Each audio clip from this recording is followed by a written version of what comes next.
नमस्कार. मी सुरुवातीला स्वतःचं ब्रीफ इंट्रोडक्शन करून देते आणि मग आपण आपल्या मुख्य विषयाकडे वळूया. माझं नाव Trupti Sachin Nagati. By qualification I am chemical engineer and completed my business management studies as well. सध्या मी एका नामांकित मल्टीनॅशनल कंपनीमध्ये ग्लोबल इंजिनिअरिंग मॅनेजर या पदावर कार्यरत आहे. की घेतले व्रत नाही अमी अंधतेने, लब्ध प्रकाश इतिहास निसर्ग माने.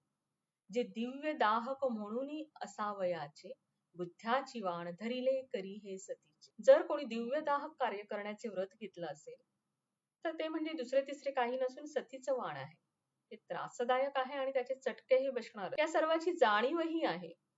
पण इतिहास, मनुष्य स्वभाव आणि तर्कशास्त्राच्या आधारे बुद्धिपूर्वक आणि जाणून उमजून घेतलेलं हे जनकल्याणाचं व्रत आहे.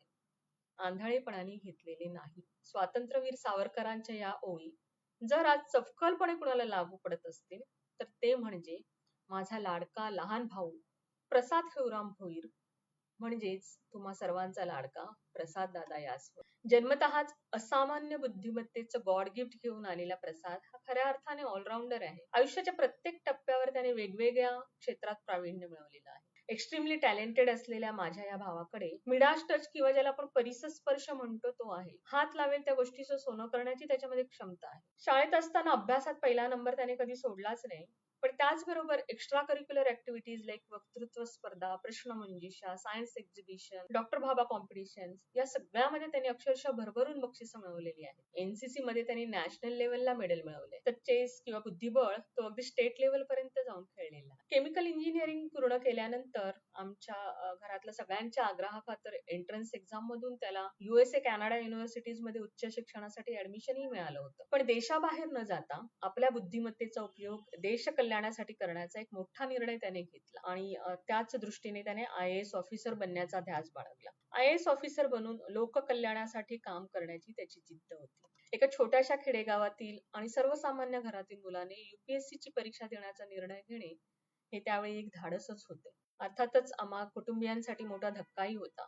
पण UPSC एक्झाम प्रिलिम फार तयारी न करता फर्स्ट अटेम्प्ट मध्ये पास करून त्याने आम्हाला सगळ्यांनाच आश्चर्याचा धक्का दिला आणि त्याच्याचमुळे आम्हालाही एक छान कॉन्फिडन्स आला होता. UPSC एक्झाम 3 वेळा इंटरव्ह्यू पर्यंत जाणे हे काही खायचं काम नव्हतं. पण ते त्याने त्याच्या हुशारीच्या आणि मेहनतीच्या जोरावर साध्य केलं. ही IAS ची तयारी करण्यासाठी पुण्याला राहत असतानाच त्याने आपलं MBA फायनान्सही कंप्लीट केलं.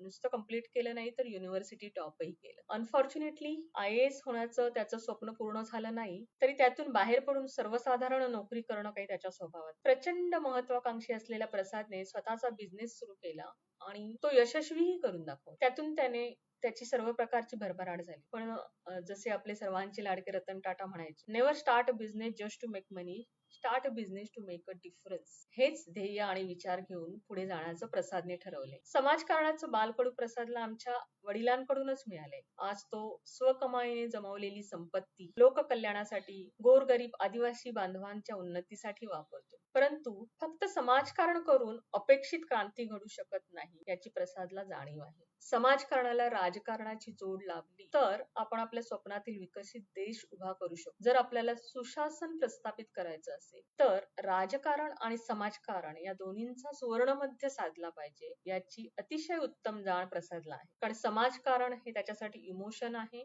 आणि राजकारण हे त्याचं पॅशन. पण त्यासाठी आज राजकारणातील प्रस्थापितांच्या समोर उभं ठाकण्याचं आव्हान प्रसाद पुढे आहे आणि ते धारिष्ट्य त्याने दाखवले. प्रसाद इज अ बॉर्न लीडर. लोकशाहीमध्ये राजाचा मुलगा राजा नाही तर सर्वसामान्य जनतेच्या मनावर राज करणारा, त्यांच्यासाठी अहोरात्र झटणारा आणि त्यांच्यासारखा सर्वसामान्य घरातून आलेला लोकप्रतिनिधी लोकांना अपेक्षित आहे. आजच्या घडीला चाललेल्या राजकारणातील बजबजपुरीला सर्वसामान्य जनता कंटाळलेली आहे. त्यांना फक्त लोककल्याणाचा, त्यांच्या हिताचा विचार करणारा, त्यांच्या सुखदुःखात अवेलेबल असणारा त्यांच्या मनातला नेता हवा आहे. आणि प्रसादच्या रूपाने एक हायली क्वालिफाईड, हुन्नरी, स्वच्छ मनाचा, स्वच्छ चारित्र्याचा एक पर्याय त्यांच्या समोर आणि आपणा सर्वांसमोर उपलब्ध आहे. आपले माजी राष्ट्रपती APJ अब्दुल कलाम म्हणायचे, dream is not that which you see while sleeping, it is something that does not let you sleep. आणि हेच स्वप्न उराशी बाळगून आज प्रसाद दिवसाची रात्र आणि रात्रीचा दिवस करून तुमच्या आमच्यामध्ये धावतो. आज तो पेण सुधागड रोहा मतदारसंघातील मतदारांच्या स्वप्नातील आमदार आहे. चला तर मग सज्ज व्हा, पुढे या आणि तुमच्या प्रसाद दादाला, तुमच्या मनातील आमदाराला महाराष्ट्र विधानसभेत पाठवूया. धन्यवाद.